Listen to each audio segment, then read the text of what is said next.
زمین سے 5 سیکنڈ تک، محض 5 سیکنڈ تک کے لیے آکسیجن غائب ہو جائے، ہم سب 1 منٹ تک سانس تو روک ہی سکتے ہیں، لیکن یہاں بات ہماری نہیں، پوری زمین کی ہے۔ پوری زمین سے محض 5 سیکنڈ کے لیے آکسیجن غائب ہو جائے تو ساحل سمندر پر لیٹے لوگوں کی جلد فوراً جل جائے گی، کیونکہ ہوا میں موجود مالیکیولر آکسیجن ہی ہمیں الٹرا وائلٹ روشنی سے بچاتی ہے۔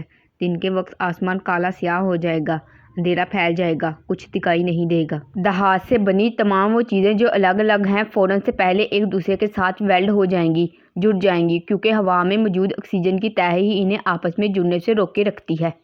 زمین کا 45% حصہ آکسیجن سے بنا ہے۔ جیسے ہی آکسیجن غائب ہوئی، ساری زمین کھدری ہو جائے گی، اتھل پتھل ہو جائے گی، اس پر قدم رکھنا مشکل ہو جائے گا۔ ہم ہوا کا 21% دباؤ کھو دیں گے، لہٰذا ہمارے کان کے پردے فوراً پھٹ جائیں گے۔ کنکریٹ کو زمین پر جمے رہنے میں آکسیجن مدد دیتی ہے۔ آکسیجن کے غائب ہوتے ہی کنکریٹ سے بنی تمام عمارتیں سیکنڈ میں ہی زمین بوس ہو جائیں گی۔ آکسیجن پانی کا 1/3 حصہ ہے۔ جیسے ہی آکسیجن غائب ہوئی، دنیا کے تمام سمندروں کا پانی ہائیڈروجن گیس بن جائے گا، اس کا والیوم بڑھ جائے گا، یہ تمام گیس اڑ کر فضا میں چلی جائے گی۔ چلیے اب سوچتے ہیں کہ اگر آکسیجن گیس اپنی مقدار سے 2 گنا ہو جائے، یعنی جتنی ہم اب استعمال کر رہے ہیں اس کا 2 گنا ہو جائے محض 5 سیکنڈ کے لیے، تو ہمارے قازق کے جہاز زیادہ دیر اڑیں گے۔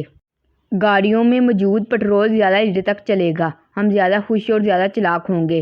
زیادہ آکسیجن سے ہمارے پٹھے مضبوط ہو جائیں گے اور ہم بہترین جمناسٹک کا مظاہرہ کریں گے، ہماری جسمانی کارکردگی میں اضافہ ہوگا۔